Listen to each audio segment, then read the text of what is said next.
जय हिंद, वंदे मातरम। स्वागत है आप सभी का फ्री एग्जाम जिन यूट्यूब चैनल पर। दोस्तों, अगर आप सक्षमता परीक्षा 3.0 का एग्जाम देने वाले हैं तो आज की वीडियो आपके लिए अति महत्वपूर्ण होने वाली है, जिसमें हमने संविधान से टॉप ऐसे 100 प्रश्न शामिल किया है जो एग्जाम में कई बार पूछे गए हैं। तो अगर आप इन प्रश्नों को याद कर लेते हैं तो ध्यान रखिएगा, अगर संविधान से प्रश्न आपके एग्जाम में पूछा गया तो इस वीडियो से बाहर नहीं होगा। तो चलिए सेशन को प्रारंभ करते हैं और पहला शानदार प्रश्न देखते हैं। संविधान सभा की पहली बैठक कब हुई थी? तो 9 दिसंबर 1946 को संविधान सभा की पहली बैठक हुई थी। दूसरा प्रश्न है, आंध्र प्रदेश राज्य का गठन किस वर्ष किया गया? 1953 में आंध्र प्रदेश राज्य का गठन किया गया। मतदाता दिवस कब मनाया जाता है? कई बार प्रश्न पूछा गया है, मतदाता दिवस कब मनाया जाता है? तो 25 जनवरी को मतदाता दिवस मनाया जाता है। कब? तो मतदाता दिवस मनाया जाता है 25 जनवरी को। संविधान सभा की प्रथम बैठक के अध्यक्ष कौन थे? तो प्रथम बैठक के अध्यक्ष थे सच्चिदानंद सिन्हा।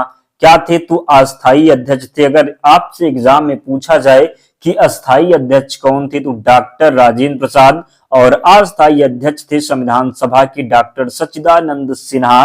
अगला है, भारत सरकार का लेखांकन का कार्य कौन करता है? तो महालेखाकार भारत सरकार का लेखांकन का कार्य करता है। एक बात आपसे कहना चाहूंगा, आपने अब तक वीडियो को लाइक नहीं किया है, ना ही चैनल को सब्सक्राइब किया है, तो आप सभी से विनम्र निवेदन है, क्योंकि बहुत मेहनत लगती है, तो आप लोग भी सपोर्ट जरूर करें, वीडियो को लाइक कर दीजिए और चैनल को जरूर सब्सक्राइब कर लें। और विश्वास रखिए, अगर आप डेली हमारे साथ जुड़ते हैं, सभी प्रश्नों को याद करते हैं, तो एक भी प्रश्न आपके एग्जाम में बाहर नहीं होगा, निश्चित ही आप सफल होकर आएंगे। अगला प्रश्न देखते हैं, भारत सरकार का प्रथम विधिक सलाहकार कौन होता है? तो महान्यायवादी जो होता है, ये भारत सरकार का प्रथम विधिक सलाहकार होता है। उद्देश्य का प्रस्ताव किसने प्रस्तुत किया? तो पंडित जवाहरलाल नेहरू। कई बार यह प्रश्न पूछा गया है, उद्देश्य का प्रस्ताव किसने प्रस्तुत किया? तो पंडित जवाहरलाल नेहरू ने।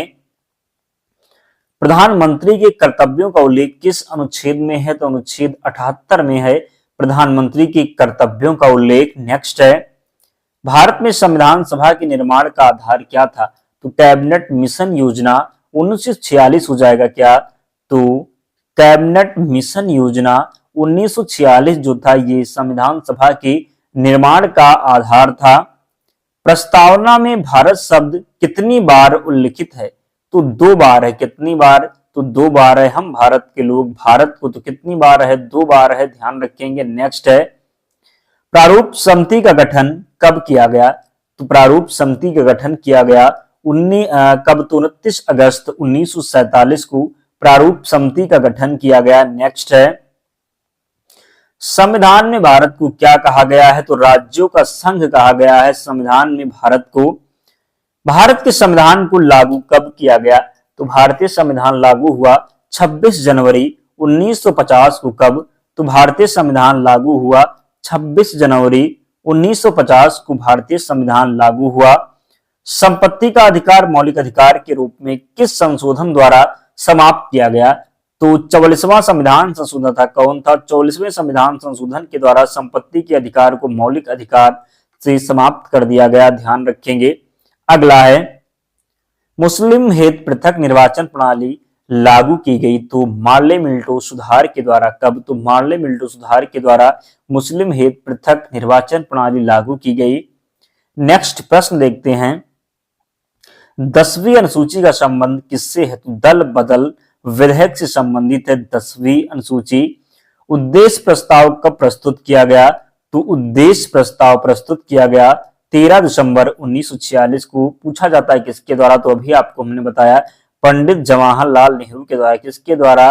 तो पंडित जवाहरलाल नेहरू के द्वारा उद्देश्य प्रस्ताव 13 दिसंबर 1946 को प्रस्तुत किया गया। नेक्स्ट है, नगर पालिकाओं को संवैधानिक मान्यता किस संशोधन द्वारा प्रदान की गई? तो 74वां संविधान संशोधन था।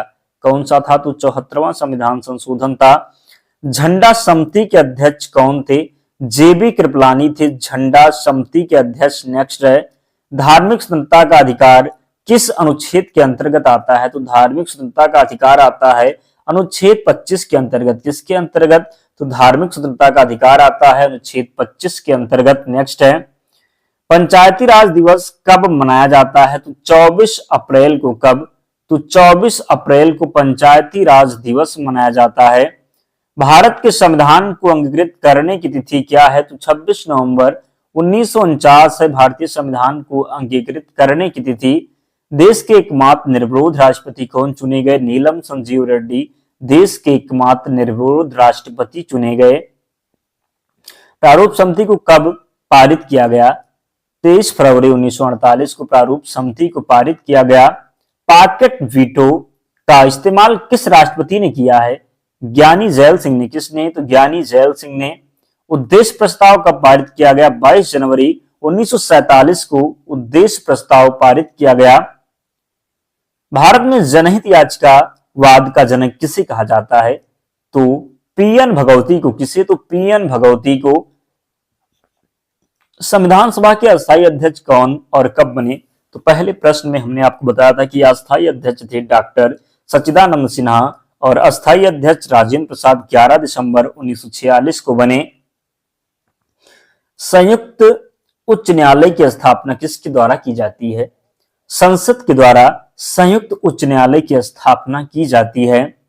प्रारूप समिति के अध्यक्ष कौन थे? डॉक्टर भीमराव अंबेडकर जो थे ये प्रारूप समिति के अध्यक्ष थे। संविधान सभा के उपाध्यक्ष कौन थे? एचसी मुखर्जी जो थे ये संविधान सभा के उपाध्यक्ष थे। कैबिनेट मिशन में संविधान सभा के सदस्यों की संख्या कितनी निर्धारित की गई थी? तो 389। कितनी? तो 389। नेक्स्ट है, संविधान संशोधन प्रक्रिया कहां से ली गई है? दक्षिण अफ्रीका से ली गई है। संविधान संशोधन की प्रक्रिया पूछा जाए किस अनुच्छेद में दिया गया है संविधान संशोधन की प्रक्रिया? तो किसमें है? 368 में है। किसमें है?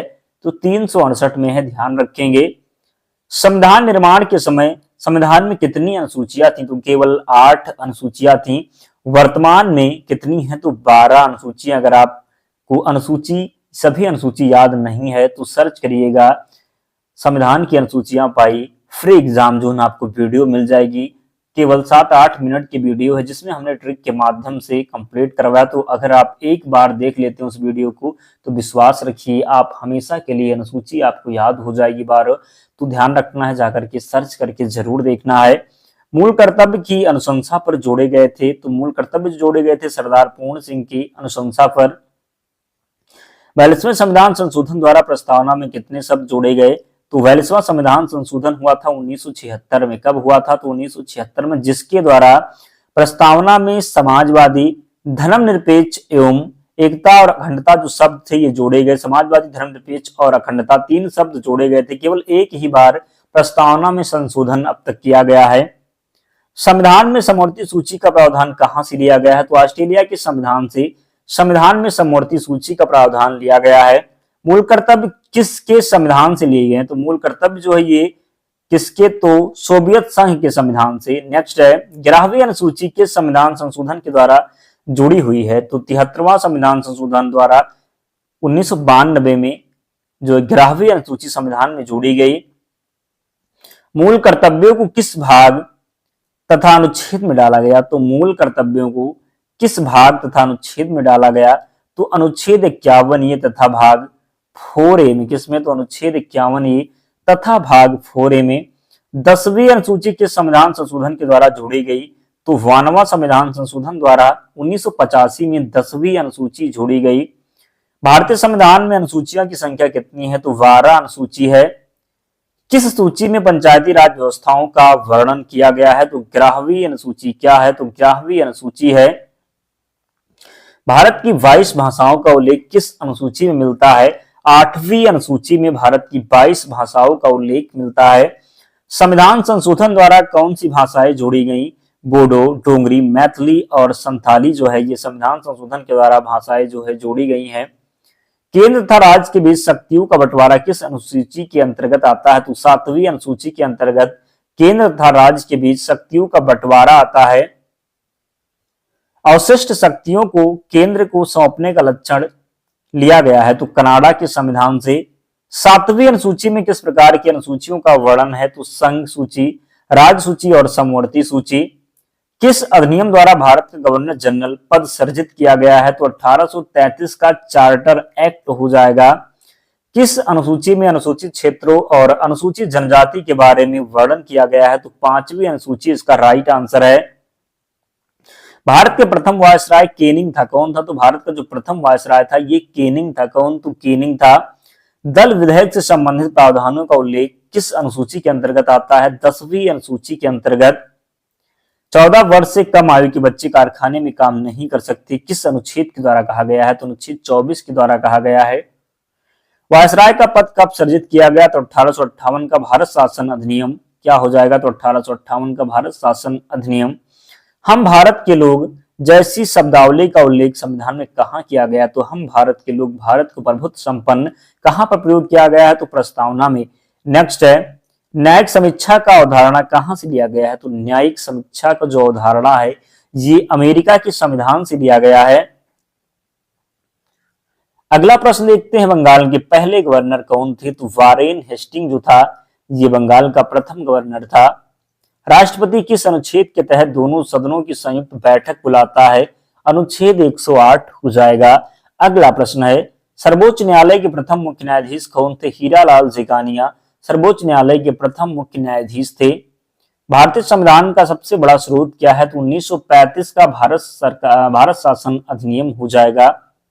पंचायती राज संस्थाओं को संवैधानिक मान्यता हेतु किस समिति ने सिफारिश की थी?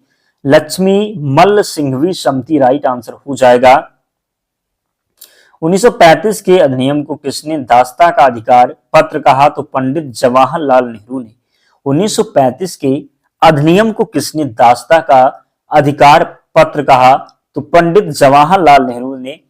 संविधान सभा के संवैधानिक सलाहकार कौन थे? सर वीएन राव जो थे ये संविधान सभा के संवैधानिक सलाहकार थे। विधि दिवस कब मनाया जाता है? तो 26 नवंबर को विधि दिवस मनाया जाता है। मंत्रिमंडल शब्द का उल्लेख किस अनुच्छेद में है? 352 में है। अगला है, प्रथम बार राष्ट्रीय ध्वज कब फहराया गया? तो 26 जनवरी 1930 को। शिक्षण संस्थानों में धार्मिक शिक्षा का प्रतिबंध किस अनुच्छेद के तहत लगाया गया? अनुच्छेद 28 इसका राइट आंसर है। कांग्रेस के किस अधिवेशन में पूर्ण स्वराज की घोषणा हुई? लाहौर अधिवेशन 1929 में। मतदाता की आयु 21 वर्ष से घटाकर 18 वर्ष के संविधान संशोधन द्वारा की गई? तो 61वां संविधान संशोधन था 1989 में।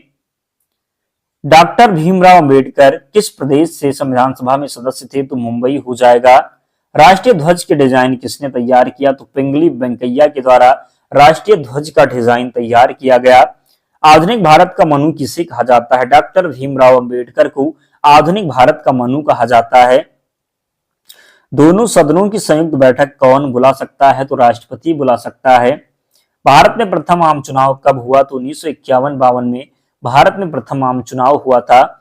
नवी अनुसूची किस संविधान संशोधन द्वारा जोड़ी गई? तो प्रथम संविधान संशोधन था 1951 में हुआ था, जिसके द्वारा भारतीय संविधान में नवी अनुसूची जोड़ी गई।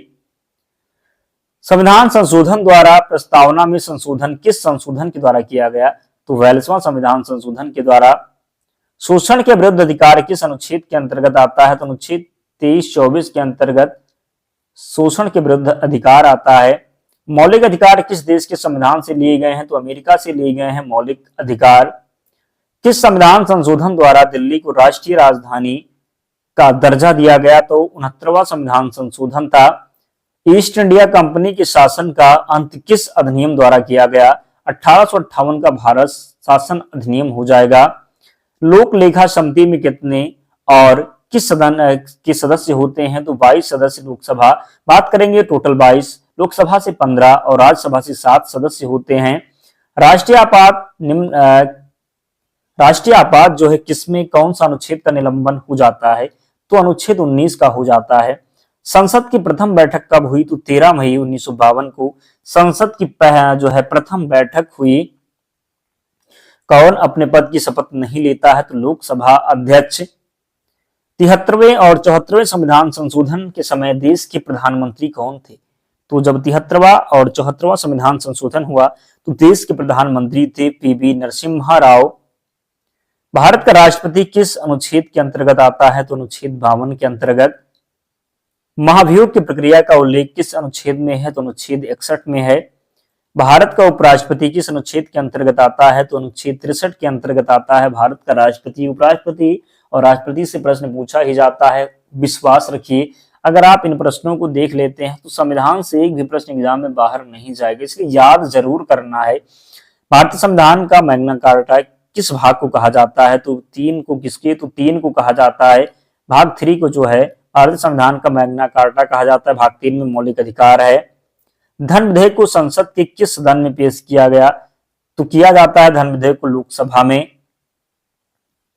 डॉक्टर भीमराव अंबेडकर ने किस अधिकार को भारतीय संविधान की आत्मा कहा? तो संवैधानिक उपचारों का अधिकार था जो है अनुच्छेद 32 में, जिसे डॉक्टर भीमराव अंबेडकर ने भारतीय संविधान की आत्मा कहा है।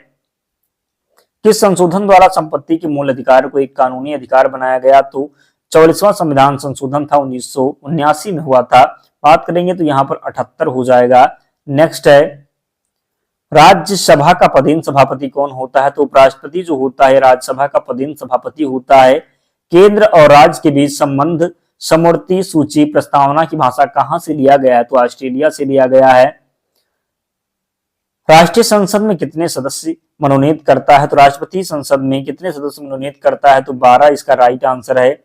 प्राक्कलन समिति में कितने और किस सदन के सदस्य होते हैं? तो लोकसभा के 30 सदस्य होते हैं। नेक्स्ट है, धन विधेयक किस अनुच्छेद में उल्लिखित है? तो अनुच्छेद 110 में धन विधेयक उल्लिखित है। प्रांतीय संविधान समिति के अध्यक्ष कौन थे? सरदार वल्लभ भाई पटेल जो थे ये प्रांतीय संविधान समिति के अध्यक्ष थे। संसद में धन विधेयक को प्रस्तुत करने के पूर्व किसकी अनुमति आवश्यक है? तो राष्ट्रपति की अनुमति आवश्यक है। संसद में धन विधेयक को प्रस्तुत करने के पूर्व किसकी अनुमति आवश्यक है? तो राष्ट्रपति की। दोस्तों, ये संविधान की वीडियो थी। संविधान से जो भी प्रश्न एग्जाम में रिपीट होते हैं सबको हमने इस वीडियो में कवर कर दिया है। तो एक दो बार अगर आप इस वीडियो को देख लेते हैं तो सभी प्रश्न आपको याद हो जाएंगे, और विश्वास रखना अगर याद हो जाते हैं तो निश्चित ही आप एग्जाम में सही करके आएंगे। पीडीएफ के लिए टेलीग्राम चैनल से जुड़ जाइएगा, लिंक डिस्क्रिप्शन बॉक्स में है, या फिर आप टेलीग्राम पर जाएंगे और वहां पर सर्च करेंगे फ्री एग्जाम जोन, चैनल मिल जाएगा, ज्वाइन हो जाना, वहां पर सारी पीडीएफ मिल जाएगी। तो मिलते हैं नेक्स्ट वीडियो में, तब तक पढ़ते रहिए, ध्यान रखिए अपना, स्वस्थ और सुरक्षित रहिए। जय हिंद।